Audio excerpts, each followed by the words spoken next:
Olá, pessoal. Boa noite, bom dia. Não sei que horas vocês vão ver isso, né? Eu sou Helena Pantaroto, sou enfermeira, trabalho em Jundiaí, trabalho há 20 anos com estomias, né? E é um prazer estar aqui com vocês para a gente comemorar e celebrar esse Maio Roxo, que é um mês que a gente faz a divulgação, a conscientização da doença inflamatória intestinal. E isso é muito importante. Quanto mais a gente divulgar o que é a doença, como são os sintomas, como é a vida de uma pessoa que tem a doença inflamatória, melhor vai ser o resultado na sociedade. As pessoas vão entender melhor, a gente acaba com o bullying, acaba com o mal-estar que algumas pessoas enfrentam, né? Então, vamos falar bastante desse assunto. Hoje nós vamos falar especificamente do manejo das ileostomias. Então, a estomia é uma situação que algumas pessoas que têm doença inflamatória precisam enfrentar, né? Que é o desvio do intestino para a parede abdominal. No caso da ileostomia, é o intestino delgado. Então, isso é importante vocês saberem. Então, a gente vai dar um pouco de informação sobre o que é a ileostomia, para eventualmente quem está vivendo isso saber o que está acontecendo e facilitar a vida e o manejo das ileostomias, tá bom? Então, as indicações da ileostomia, então, além das doenças inflamatórias, tem a questão da polipose familiar e algumas complicações de tumores, algum acidente, tem algumas situações não só para doença inflamatória. As ileostomias, elas podem ser definitivas ou temporárias. Quando elas são temporárias, normalmente a cirurgia principal, que é a retirada de um segmento doente, esse segmento foi feito uma anastomose, que é a costura de um pedaço com o outro do intestino, e enquanto isso cicatriza, faz um desvio para as fezes não passarem aqui uma pressão muito alta e poder soltar um ponto. Muitas vezes a pessoa já está com uma inflamação muito grande no intestino, ele demora um pouco mais para cicatrizar. Então, faz a ilho de proteção, que a gente chama. O efluente, que é as fezes, a gente chama de efluente. O efluente nas ileostomias, ele é líquido ou semipastoso, mas ele é muito agressivo para a pele, porque ainda como é o final do intestino delgado, ainda tem muitas enzimas que foram usadas na digestão. Então, a gente come um bife, uma carne, as enzimas digestivas vão dissolver essa carne para ela ser absorvida em forma de aminoácido, que são as proteínas. Mas isso ainda está presente nas fezes, na ileostomia. Então, essa enzima machuca muito a pele, dá uma queimadura química que dói muito e dificulta muito a vida das pessoas, porque a bolsa diminui a durabilidade, a gente tem outras consequências, né? E a drenagem, ela é constante, fica o tempo todo pingando um pouquinho, tá, tá, tá. À noite, quando a pessoa fica mais horas em jejum, então de manhã, normalmente, ela tá quietinha, a gente fala, o beicinho não tá conversando. Então, ela fica sem funcionar. Então, é o melhor horário para trocar a bolsa.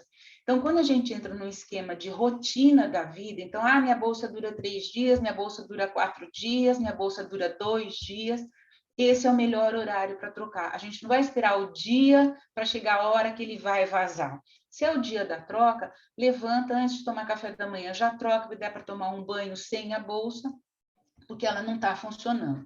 A partir da hora que começa a comer, ela começa a funcionar.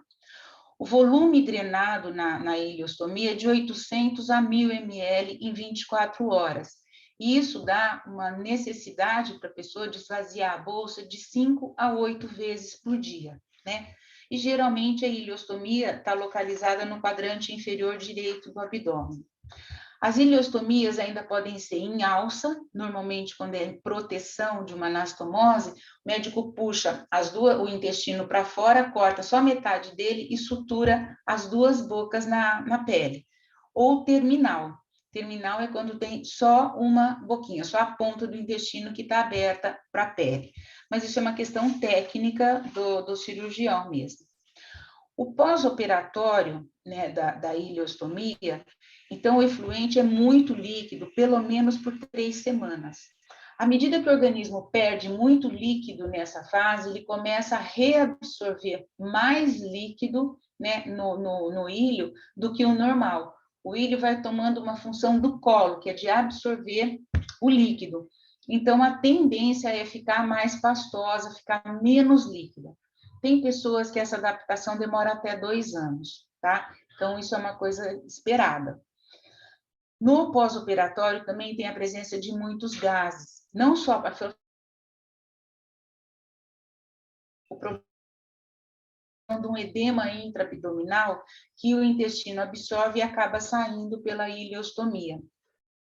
Nessa fase, né, da ileostomia, precisa tomar muito cuidado com os comprimidos que são revestidos, que são para serem absorvidos lá no intestino delgado.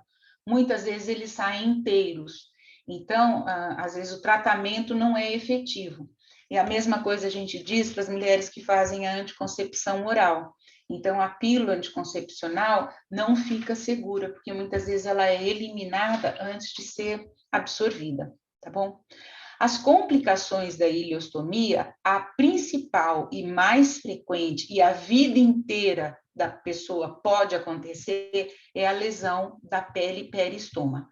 Então, uma bobeada, uma noite que vaze a bolsa e a pessoa não percebe, acorda no dia seguinte, foi dormir, estava tudo bem, no dia seguinte já tem uma lesão na pele, já tem uma queimadura, aquilo já arde, a bolsa já tem dificuldade de aderência. Então, a vigilância na pele tem que ser frequente e constante. Outra situação que pode acontecer é a obstrução. Como a ileostomia funciona, deve funcionar o dia todo, a pessoa precisa ficar atenta, porque se ela parar de funcionar, por exemplo, entre 4 e 6 horas, ela não funcionar, né, parar de funcionar por 4 a 6 horas, já é um sinal de obstrução ou de uma meia obstrução, né? Às vezes não é total, mas aí para o funcionamento da ileostomia.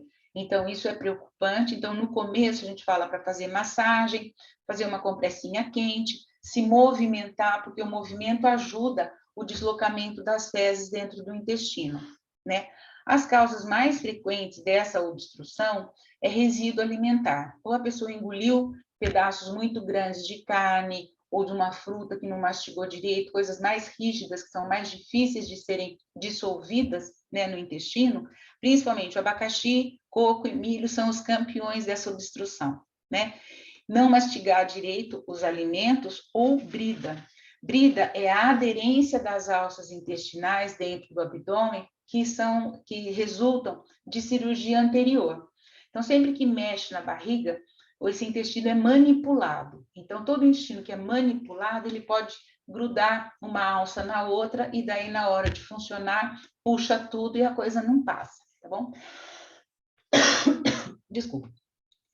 Outra complicação é a diarreia.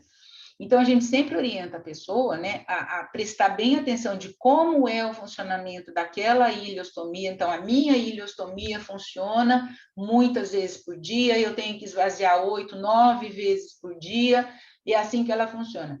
Se um dia eu tiver que esvaziar 15 vezes a bolsa, isso é uma diarreia. Então, só o fato das fezes estarem líquidas não quer dizer que seja diarreia, porque na ilha, muitas vezes, elas são líquidas mesmo, né? Depende da alimentação, depende de outras coisas. Mas o excesso, né, de volume é que vai caracterizar a diarreia. A causa pode ser alimentar, né? Então, comer fruta e vegetal cru, muito leite, suco de fruta, essas coisas soltam o intestino. Mas também o estresse pode ser, normalmente quem tem a doença inflamatória, o alvo, né, o ponto-alvo, o ponto fraco no corpo da pessoa é o intestino. Então, às vezes, o estresse faz dar uma diarreia. Virose, às vezes, o uso de alguma medicação, antibiótico, também solta o intestino, né? Ou uma obstrução parcial. Então, algum alimento breca ali o fluxo das fezes e só passa o líquido. Então, como o intestino está fazendo força para tirar essa obstrução que está parcial ali, aumenta muito o volume de líquido, então dá essa diarreia, tá? O que é importante é fazer a reposição de líquidos, né? Porque a diarreia leva a uma desidratação, já a ileostomia, a gente sempre orienta a tomar bastante líquido para repor isso que está perdendo, porque sai na bolsinha um líquido que seria absorvido no intestino grosso. Então, sempre a hidratação é importante, mas na diarreia principalmente. Então, precisa ficar muito atento para isso. E não fazer essa reposição com bebidas açucaradas, porque elas também causam uma diarreia que a gente chama de osmótica. como ela fica muito concentrado, ele puxa mais líquido, tá? Como a gente falou, a desidratação é uma coisa comum na ileostomia, porque como perde bastante líquido, muitas pessoas têm um estado normal de desidratação. Então, a orientação é de tomar de 8 a 10 copos de líquido por dia, né? Não precisa ser água, pode ser um suco mais diluído, um chá, um caldo de legume, alguma coisa assim, né? Observar os sinais de desidratação. Então, é sede, boca seca, diminuição da diurese, isso é importantíssimo. Então, o ideal é que o vaso sanitário não seja colorido, porque quando a gente faz xixi e percebe no vaso branco, no vaso claro, a gente percebe que a urina está muito concentrada, está um amarelo muito forte. Quando a urina está concentrada, isso todo mundo na vida, né? Cada vez que a gente faz xixi e está concentrado, vai lá e toma um copo d'água, que é uma coisa que você corrige na hora, né? Então, a diminuição da diurese e fadiga, né?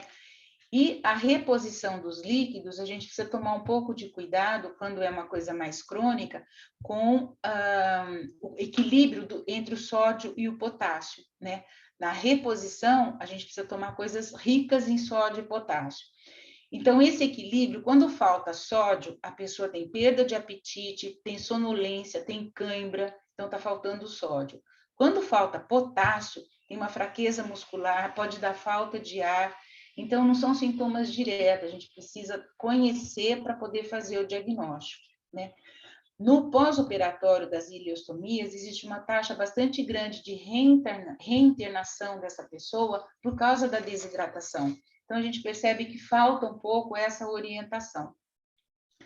Algumas ileostomias a gente classifica como alto débito. Então, como a gente falou, a média de volume drenado é de 800 a 1.000 ml e se esvazia de 5 a 8 vezes por dia. Mas tem pessoas que têm alto débito dessa ileostomia. O conceito do autodébito não é bem definido, mas a gente pode considerar um volume maior do que 2.000 ml em 48 horas, um volume maior que isso, quer dizer, está dando mais do que 1.000 por dia, ou de 1.000 a 1.200 mantidos por 3 a 5 dias. Então, sempre tem mais do que 1.000, mais do que 1.000. Então, a gente classifica essa ileostomia como autodébito. Então, o que leva uma ileostomia a ter um alto débito? A síndrome do intestino curto. Então, precisa ver o ilho, ele é comprido, ele é bem grande. Às vezes, o ilho não está no ilho terminal, está um pouco antes. Teve que tirar um pedaço do ilho, ou por uma fístula, ou por uma estenose, algum problema no ilho, então ele ficou muito curto, né? Quando o ilho tem menos do que 180 centímetros, a gente classifica como intestino curto. Então, vai ter toda uma orientação de dieta, de absorção alta, mas tem que tomar bastante cuidado com a questão da reidratação e saber que vai funcionar várias vezes por dia. As infecções ou um surto de doença inflamatória, medicamento, a obstrução parcial, né, intermitente, ou pessoas que estão fazendo quimio-radioterapia. Normalmente são as causas da ileostomia de alto débito. Eu acompanho uma paciente que ela esvazia a bolsa de hora em hora, de 24 a 26 vezes em 24 horas. Então, todos os dias, o home care vai na casa dela e liga um sorinho, porque ela não dá conta de repor isso espontaneamente, tomando por via oral. Então, todos os dias, e depois teve uma fase que melhorou, era um dia sim, um dia não, mas aí o home care vai lá, liga um soro, faz a reidratação endovenosa, porque senão ela não dá conta. E fora isso, ela tem uma vida normal, ela cuida dos netos, ela faz um monte de coisa de artes manuais lá, ela borda, ela faz macramê, ela faz uma série de coisas, cuida dos netos, faz dever, faz comida, mas tem que tomar o sorinho dela, porque senão não dá conta de repor esse alto débito. Então, as orientações bastante importantes que a gente quer deixar registrado, então, assim, atenção máxima à pele, peristoma, né? Observação constante ao efluente, como que ele está aparecendo, o volume dele, a questão da hidratação, os sinais de desidratação e a reposição de líquidos, né? Observar o volume da diurese, então, assim, o xixi tem que estar clarinho, tem que ser um volume normal, né?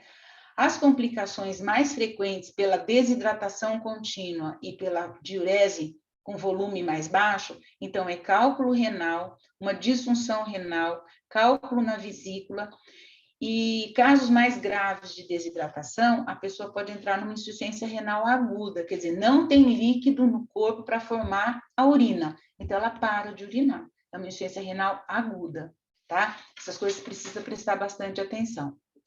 Durante a internação hospitalar, o que a gente observa de mais, dos erros, vamos dizer, mais comuns de acontecerem, então, é o recorte inadequado da placa, né, adesiva que vai colocar a bolsa, né, ou da bolsa, material inadequado, então, os materiais nem sempre são adequados, às vezes o estômago é plano, precisava de uma convexidade, precisava de cinto, precisava de pasta, de outros adjuvantes, o hospital não fornece. Normalmente, eles não têm presilha, eles amarram um elástico, eles fazem alguma gambiarra para fechar as bolsas, é uma frequente essa queixa, né? Não ensinarem o paciente e a família o autocuidado, o cuidado com o estômago, não esclarecem as dúvidas, né, que a família tem, que o paciente tem. Então, o paciente sai do hospital despreparado para enfrentar essa nova realidade, né, e perde-se a oportunidade de um preparo de alta adequado. Com relação à estomia, então, assim, a higiene é com água e sabonete neutro, não precisa ser sabão IP, não precisa ser nada de especial, não precisa ser gás, não precisa ser soro. A gente está falando de pele e de mucosa, e de um orifício para sair as fezes. As fezes sempre saem por um buraquinho. Então, a gente não está fazendo nada de diferente, não tem risco de infeccionar, não tem risco de nada. Tem risco se a bolsa não estiver bem aderida e o recorte exato no tamanho da ileostomia, de machucar essa pele. Evitar traumatismo na hora de retirar a bolsa, não ficar esfregando a pele, às vezes esfrega muito e faz uma abrasão, principalmente quando é o uso de gás, e a gás ela é muito áspera para a pele, né? Então, quando vai tirar a bolsa, tira o adesivo de cima para baixo. E para colocar, é de baixo para cima. Com isso, a gente respeita o crescimento dos pelos e não dá problema. Na pele, para a pele não ficar ressecada demais, né? E o recorte adequado da base adesiva. Basicamente, eu queria falar com vocês isso, né? Esse material vai estar disponível em PowerPoint no site da DI Brasil e o vídeo no YouTube. O meu contato está no último slide, né? O meu e-mail é hpantaroto@gmail.com. Vocês fiquem à vontade para mandar e-mail que eu puder ajudar, depois a gente fala por WhatsApp, a gente pode fazer chamada de vídeo, de orientação, que eu puder ajudar e esclarecer, eu estou disponível para vocês, tá bom? Bom maio a todos e que a gente consiga bastante sucesso nesse mês. Muito obrigada.